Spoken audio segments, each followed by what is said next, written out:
Dr. Gregory Jantz is a best-selling author of over 45 books and the founder of the Center A Place of Hope, voted a top 10 center for depression treatment in the U.S.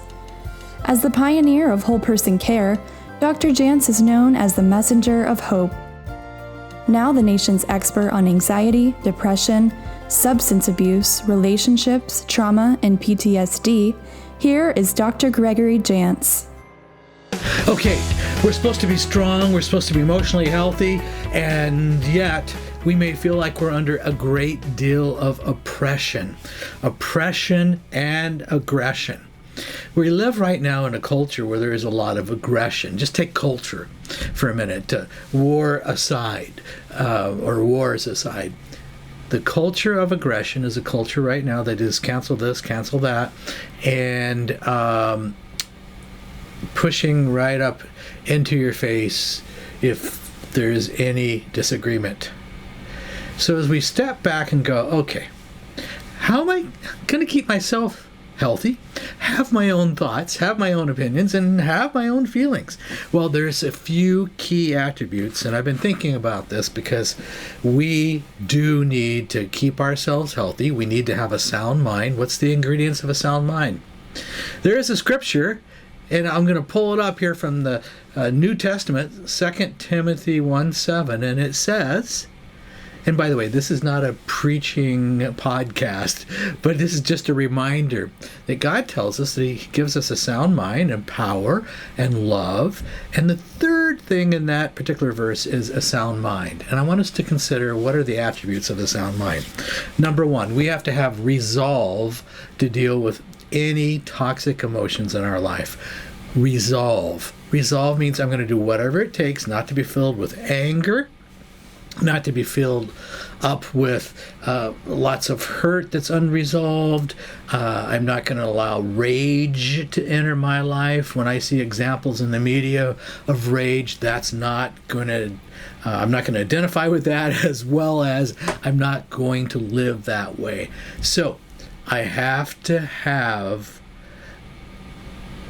a way of keeping anger and hurt, because I'm using those two words interchangeably, because you get angry when you feel hurt, offended, damaged, and there's an emotional injury. And then from there, that turns into anger. So we're not going to live a lifestyle of anger. This is the first toxic emotion. And you go, okay, how am I going to live differently than a lot of examples I see? I'm not going to allow myself to be filled with anger and rage, and I'm not going to be self-destructive to others through my words or through my actions, and I'm not going to be self-destructive to myself through self-talk that's inappropriate, through maybe addiction, where you start to punish yourself and you turn to addiction. Sometimes we turn to addiction, let's say alcohol. I turn to alcohol. I want to mood modulate. I want to change how I feel. Well, how do you change how you feel? Well, I can have a little alcohol and feel a little different, but it's always a letdown because alcohol is a central nervous system depressant, and then I want more. So alcohol doesn't work, but we tend to turn to things like that. Okay, have a resolve to deal with the toxic emotion of anger. Number two, to keep ourselves healthy during a time of turmoil, be careful about picking up offenses. Picking up lots of offenses, and it turns into really a state of embitterment and blame. If I pick up offenses, I'm going to develop a critical spirit, and a critical spirit is going to project itself. I'm going to be blaming others. I'm going to be looking at everywhere but myself. I'm going to make other people a target. I'll become embittered. I'll lose relationships. I can't be close to other people. That's what happens. So, this is number two. Replace offenses with become an initiator of forgiveness. Have a forgiving spirit. It doesn't mean excuse things that are wrong. It doesn't mean in any way accepting abuse or wrongs, but it says, I am not going to carry the injury, and with God's help, I am going to forgive, and I'm going to be an initiator of forgiveness. Somebody may have hurt me, said some things, but you know what? And it doesn't always mean I go to them. Sometimes it's best I don't. I am going to work on releasing, forgiving, and really being in a place of, I'm not going to carry that. I am not going to carry that. I think it takes some practice, but see yourself. In fact, one of your characteristics is you are an initiator of forgiveness, and you're going to live that way. Begin to make that a part of who you are. Sometimes we didn't have a good forgiveness model. Well, think about it. Growing up, did somebody talk to you in a practical way about what does it mean to be a forgiving person and what's forgiveness really? And did you have a good forgiveness model? Many times we didn't. And we see the perpetuation of abuse, resentments, addiction. And addiction's our next one, number 3. If I'm going to live through a, let's say, toxic environment that we're in, if I'm going to live through that, okay, I got to be free of addictions. I've already used alcohol as an example, but secret addictions, pornography, sexual addiction, popping extra pills, spending. Gambling is a bit on the increase as well. Gambling. Finding a way to escape through compulsive behaviors, maybe spending. One I haven't mentioned yet, which is pretty common, is food and food addiction. How am I going to be free of food addictions? Turning to food, binging. This is really important that I identify this. With everybody doing so much screen time these days, it's really easy to graze and eat and overeat, drink while you have a screen in front of you. So, all right, reestablish freedom from addictions. By the way, I made a note here to be sure to share. I wrote down, addictions stop all personal growth. Addictions keep us from growing. Addictions inhibit emotional intimacy. We want to become more intimate with whatever the substance or addiction is. I did have a gal once share with me, she goes, it's a lot easier to be intimate with food than it is people. It's just plain safer. And that's what you transfer your addiction, your loyalty, your affections to whatever the addiction is. And that's what you'll crave and want more and more of. All right, number 4. I think we're on number 4. Number 4 is emotion regulation. So this is a season and time where if you're healthy, emotion regulation is really important. What are we saying? Can I live my life right now without extremes? Extreme highs of maybe anger and extremely lows of perhaps it's depression. It enters into despair. So emotion regulation. So it's called emotional balance. I'm not allowing my emotions to rule me. So here's a checkpoint. Am I hypervigilant, super sensitive?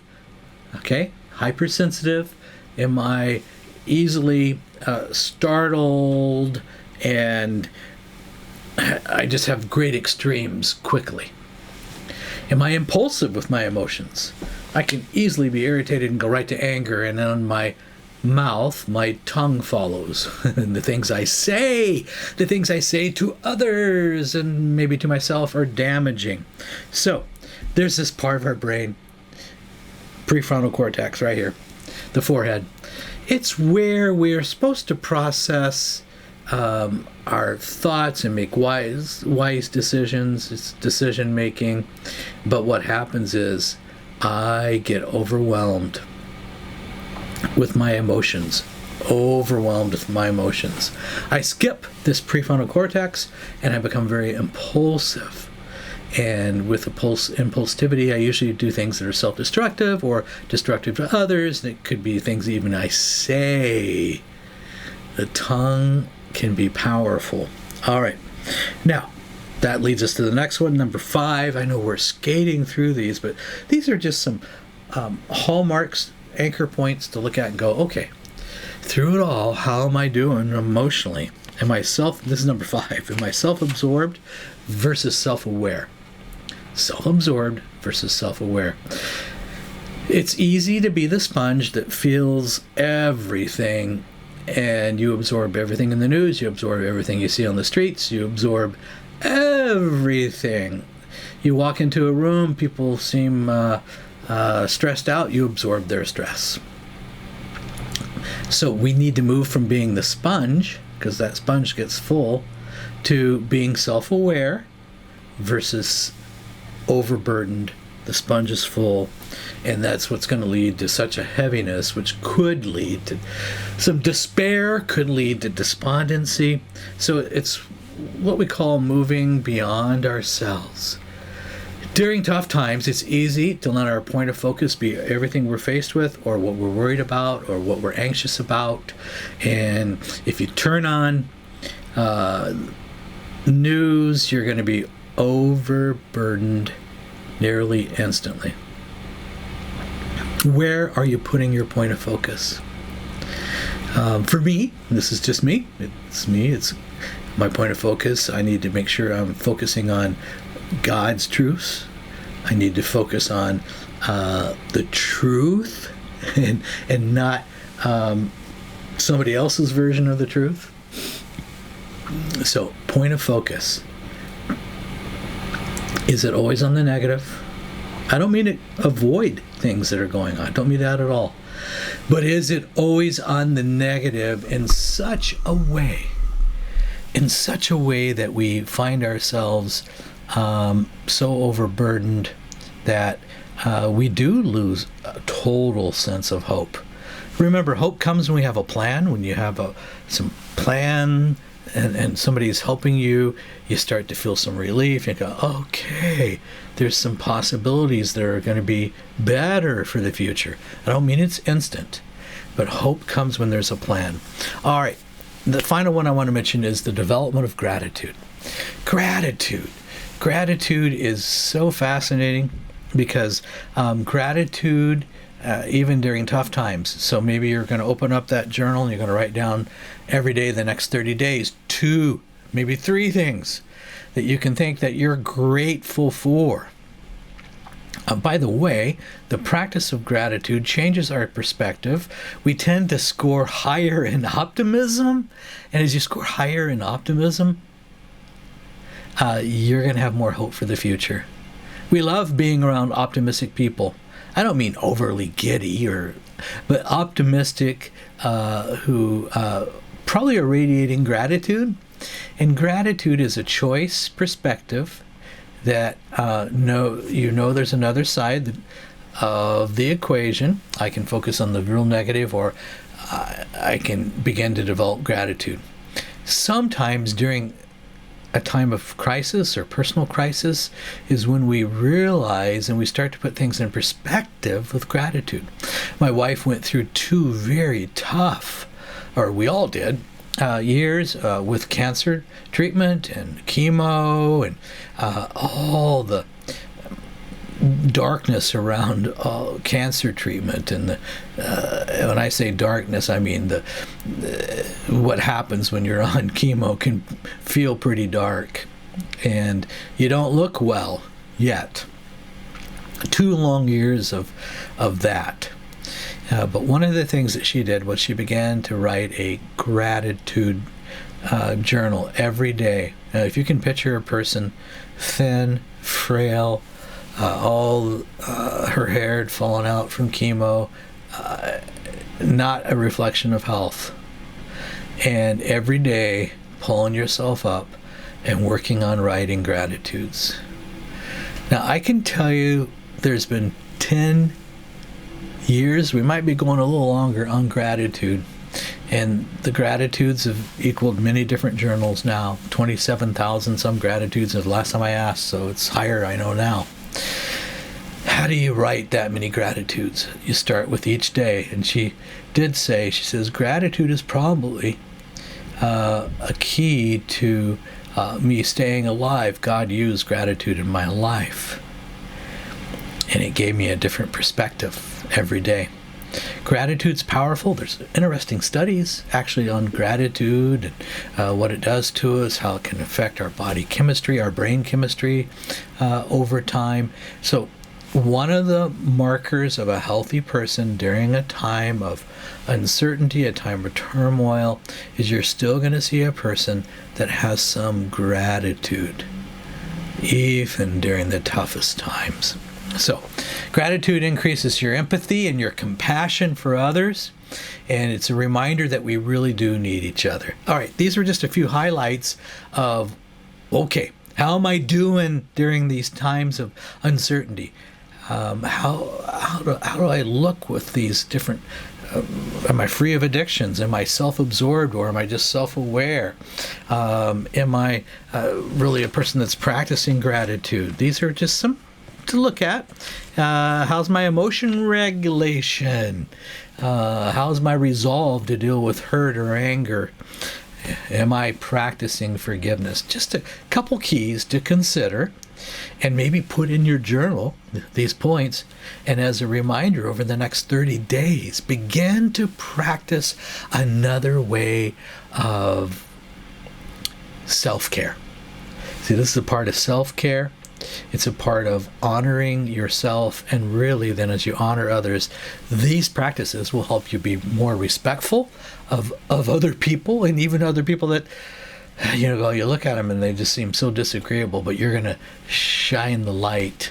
You're going to be a bright spot in a otherwise sometimes people who are so living in despair, and they're going to want to know, what are you doing? What are you doing different?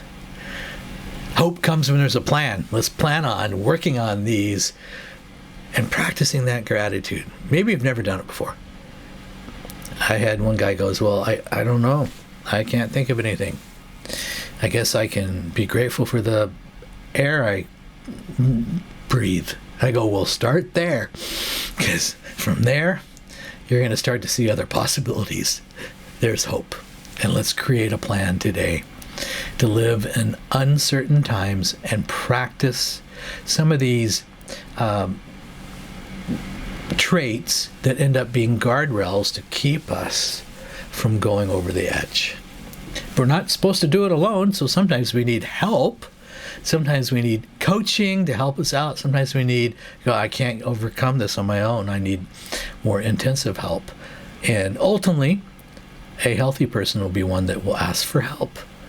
And then we start growing, and we move ourselves out of, really it's a state of emotional purgatory. You're stuck and you can't get out of it. And there is a way out. And sometimes there's a way out with those relationships that come alongside. Sometimes there's a way out when we need to ask for more help, but there's a way out. And we can live when rest of those folks around us are struggling. We can speak words of hope because we're doing things differently.